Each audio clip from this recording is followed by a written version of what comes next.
अहमद अली, जिन्होंने इनकार किया कि मैंने कश्मीर नहीं जाना। अब बीबीसी के मुताबिक उन्हें मुअत्तल कर दिया गया है और उनके खिलाफ इस्लामाबाद पुलिस ने कार्रवाई शुरू कर दी है। ये एक पुलिस वाले का नाम सामने आया है, यकीनन बहुत सारे पुलिस वाले हैं जिन्होंने इस जुल्म सितम के अंदर, इस कत्ल गारत के अंदर शामिल होने से इनकार कर दिया है। बहरहाल उसके बावजूद जो इस्लामाबाद पुलिस है उसके 1500 के करीब अहलकार खुसूसी ड्यूटी के लिए कश्मीर पहुंच गए हैं। अहलकारों की रवानगी से कबल 2 बकरों का सदका भी दिया गया है। ये जो अहलकार जा रहे थे, इनको रवाना करने से पहले आपको याद है हमने बताया कि आईजी ने एक तकरीब मुनक्कद की, जहां तकरीर वगैरह की, इनको जोश दिलाया। इनको जाहिर है वही कहा होगा कि जो कुछ वहां पर हुआ है मुरीद के में वगैरह आपको करना पड़े तो कर डालना। अब 2 बकरों का सदका भी दिया गया है। अली तनोली जो है ये इस्लामाबाद से रिपोर्ट कर रहे हैं। आगे बढ़ते हैं। मुशाहिद हुसैन सैयद मिलिट्री जर्नल्स के हमेशा से बहुत ही करीब समझे जाने वाले, वो कहते हैं कि यह गलत वक्त पर किया गया गलत फैसला है जो माजी की गलतियों को दोबारा दोहराने के मुतरादिफ है। ऐसे वक्त में जब भारत पाकिस्तान और मकबूजा कश्मीर से मुतल्लक अपनी नाकाम पॉलिसियों की वजह से खित्ते में तनहा और सफारती तौर पर कमजोर हो रहा है, पाकिस्तान के सरकारी हलकों ने आजाद कश्मीर में एक नया बहरान पैदा कर दिया है। एक गैर जरूरी और गैर दानिशमंदाना पाबंदी लगाई गई है और सियासी इख्तलाफ रखने वालों के खिलाफ दहशतगर्दी के कवानीन तक इस्तेमाल किए जा रहे हैं। मुशाहिद हुसैन सैयद बहुत ही करीब है पाकिस्तानी मिलिट्री जर्नल्स के, लेकिन बिल्कुल वही बात कर रहे हैं जो अब से चंद दिन पहले कमर दिलशाद, जो साबिक सेक्रेटरी इलेक्शन कमीशन है, वो भी पाकिस्तानी मिलिट्री जर्नल्स के बहुत करीब समझे जाते हैं। उन्होंने गिलगित बल्तिस्तान के इलेक्शन और वहां के नौजवानों के बारे में पाकिस्तानी मिलिट्री जर्नल्स को बिल्कुल तकरीबन ऐसे ही अल्फाज में समझाया था। तो आप ये समझिए कि 2 ऐसी शख्सियात जो मिलिट्री जर्नल्स के बहुत करीब हैं, वही बात कर रही हैं जो हम बात रख रहे हैं कि आग से मत खेलिए। ये पाकिस्तान के दूसरे इलाके नहीं है, यहां पर वो तहरीक शुरू होनी है कि फिर आपको समझ नहीं आनी। जैसे आज आपको बलूचिस्तान में समझ नहीं आती और अक्सर पूरी कौम भी यह समझती है कि वहां पर अलहदगी पसंद किस पागलपन का शिकार है, क्यों कत्ल गारत कर रहे हैं। लेकिन फिर हम पिछली 5, 6, 7, 10 दहाइयों तक, 10 तो चले नहीं, जो 6-7 दहाइयां हैं उनमें हमारे जो किए हुए कारनामे हैं उनको जब देखते हैं तो समझ आती है कि वो यहां तक कैसे पहुंचे हैं। अब जब आप ऐसे कश्मीरी जो नहत्ते हैं, जिनके पास कोई वेपन नहीं है, जो दहशतगर्द नहीं है, उन्हें आप इंडियन एजेंट कहेंगे, गद्दार कहेंगे और उनके ऊपर दहशतगर्दी के मुकदमे दर्ज करेंगे और खुली फायरिंग करेंगे। लोगों की कत्लो गारत दूसरी दफा, एक दफा पहले हो चुकी, अब दूसरी दफा शुरू हो चुकी। एक कारकुन शाहजेब के नाम से पहले ही शहीद हो चुके। जब आप ये सब कुछ करेंगे तो आप क्या इंडिया को मदद नहीं कर रहे कि वो यहां पर इंटरफेयर करें? और बिल्कुल वो 1971 वाली सूरत हाल डेवलप करने के लिए बहुत ज्यादा ख्वाहां होंगे। इंडिया का बड़ा डिजायर होगा कि किसी तरीके से जो कुछ 1971 में मशरकी पाकिस्तान में डेवलप हुआ वही वो आजाद कश्मीर में किसी तरह से डेवलप करने में कामयाब हों। अल्लाह ना करे कि वो कामयाब हों, लेकिन आप कोई कसर छोड़ नहीं रहे। आगे बढ़ते हैं। एक तरफ याद रखिए कि अमेरिका और ईरान के दरमियान सालसी करवाई जा रही, भाग भाग के जहाज के हम चक्कर लगा रहे, मुआहदे तक खुद लिख रहे, उसकी नोक पलक दुरुस्त कर रहे हैं। इधर जाते हैं, उनको मुआहदा देते हैं, फिर उनसे वापस लेके उधर भेजते हैं, फिर उधर से लेके वापस देते हैं। लेकिन गौर कीजिए कि पूरी दुनिया के अंदर हम कहते हैं कि हम सालसी करवाते हैं, हम नेगोशिएटर हैं, लेकिन अपने लोगों के साथ बैठ के बात नहीं करनी। ना ही बलूचों के साथ बात करनी है बैठ के, ना ही आपने अफगानिस्तान के साथ बैठ के बात करनी है जो जिनका आपसे डायरेक्टली कॉन्फ्लिक्ट है, ना ही आपने मुल्क के अंदर किसी जमात के साथ बैठ के बात करनी है, सियासी जमात से, तहरीक इंसाफ से। आपने उनके ऊपर हर तरह का जुल्म करना है, लेकिन बैठ के बात नहीं करनी। और अब आप वही काम आजाद कश्मीर में भी करने जा रहे हैं, बल्कि कर चुके हैं। आगे बढ़ते हैं।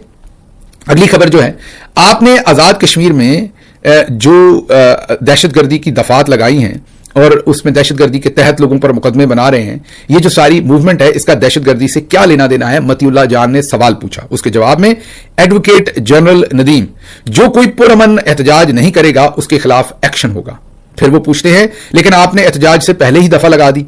वो पिछले एहतजाज को देखकर लगाई थी, इसमें जो कुछ हुआ। एडवोकेट जनरल नदीम उसके बाद वो कहते हैं, मतीउल्लाह जान उनसे पूछते हैं, लेकिन पिछले एहतजाज के तो सारे मुकदमे आपने खत्म कर दिए थे। तो एडवोकेट जनरल नदीम कहते हैं कि वो मुल्क में अमन लाने के लिए खत्म किए गए थे। अब ये हालत देख लीजिए कि मुज़ाकरात किए, 68 जो उनके मुआहदे थे उनको माना, उसके ऊपर एक मुआहदा जो है वो उस पर दस्तखत किए, तमाम मुकदमात जो है वो खारिज किए और अब दोबारा उन्हीं मुकदमात को कहते हैं हमने सामने रख के इन पर दहशतगर्दी की जो है वो दफात लगा दी।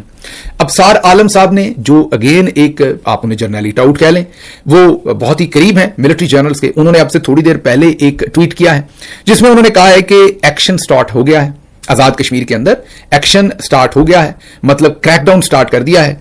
और रियासत ने यह फैसला किया है, रियासत मतलब मिलिट्री जर्नल्स ने यह फैसला किया है कि जो अवामी एक्शन कमेटी के तमाम लोग हैं या उनके फॉलोअर्स हैं उन पर सख्त एक्शन किया जाएगा, उठाकर जेलों में डाला जाएगा और उन्हें किसी किस्म की कोई नरमी नहीं दिखाई जाएगी और उनके खिलाफ जो भी करना पड़ा वो किया जाएगा। जब ये जो भी करना पड़ा का लफ्ज इस्तेमाल होता है तो इसमें से कत्ल गारत की बू आती है। जब भी ये लफ्ज इस्तेमाल करते हैं कि हमें जो भी करना पड़ा हम करेंगे, उसके बाद ये कत्ल गारत करते हैं।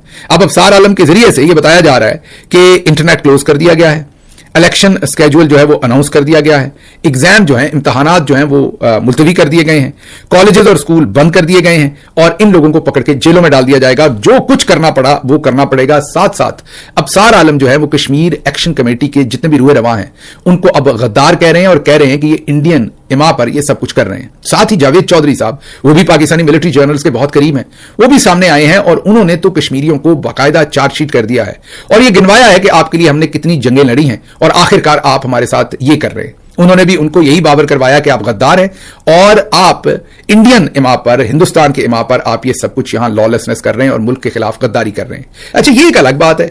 हम हर दफा कहते हैं हमने अफगानिस्तान के लिए जंगें लड़ी, वो हमारे खिलाफ हो गए। अब हम कह रहे हैं कि हमने कश्मीर में भी, जाहिर है कश्मीर तो पाकिस्तान का है, एक तरह से हिस्सा ही है, पाकिस्तान के साथ है। अलग बात है कि उसकी जो टेरिटोरियल इंटेग्रिटी है उसको अलग रखा गया है, आजाद कश्मीर उसको कहते हैं हम, वहां पर अलग से गवर्नमेंट है, लेकिन बहरहाल उसका हाथ पाकिस्तान के साथ ही है। तो वो भी अब आपके सामने, वो भी उनसे भी हम ये कह रहे हैं कि आपके लिए जंगें लड़ी। जावेद चौधरी साहब मिलिट्री जर्नल्स के बिहाफ पर इतनी सख्त जुबान इस्तेमाल कर रहे हैं कि उन्हें वो भी गद्दार कह रहे हैं। तो इससे जो माइंडसेट है उसको देख लीजिए। साथ ही साथ ये भी बता दें कि जो पाकिस्तानी लेगेसी मीडिया है उसको मना कर दिया गया है। इस क्रैकडाउन के बारे में कोई खबर पाकिस्तानी मीडिया पर आपको नहीं मिलेगी। पाकिस्तानी मीडिया को आज दोपहर के बाद मना कर दिया गया कि आपने इस इशू के ऊपर कोई रिपोर्टिंग नहीं करनी, बहुत लिमिटेड रिपोर्टिंग करनी है, इसको बिल्कुल कवरेज नहीं देनी। इसलिए अगर आप पाकिस्तान के अमूमी चैनल्स को खोलेंगे तो आपको कश्मीर के अंदर होने वाली जो भी कार्रवाई है, एक्शन है, वो होता हुआ वहां कवर होता हुआ इन टेलीविजन पर, अखबारात में नजर नहीं आएगा। आगे बढ़ते हैं।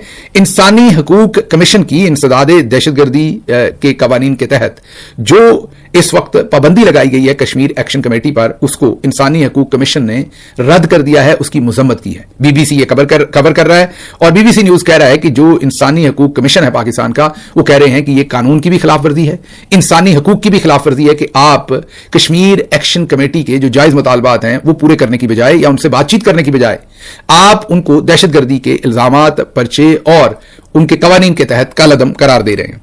आगे बढ़ते हैं। अगली ये एक वीडियो वायरल हुई है कि किस तरीके से वहां पर इंटरनेट बंद करने से, मोबाइल फोन बंद करने के बावजूद जो कश्मीरी हैं वो अपना पैगाम गली गली लाउड स्पीकर के ऊपर लोगों को दे रहे हैं। इससे जाहिर है मुल्क के दूसरे इलाकों में भी लोगों को सबक हासिल करना चाहिए कि इंटरनेट बंद भी हो जाए तो आपने अपना पैगाम कैसे पहुंचाना है आगे तक। तो कश्मीर के अंदर इस वक्त लाउड स्पीकर्स के ऊपर ये ऐलानात किए जा रहे हैं कि तैयारी पकड़े, हो सकता है लॉन्ग मार्च में 9 तारीख से पहले ही करना पड़े। आने वाले दिनों में देखते हैं अगले एक आध दिन में कि वहां पर क्या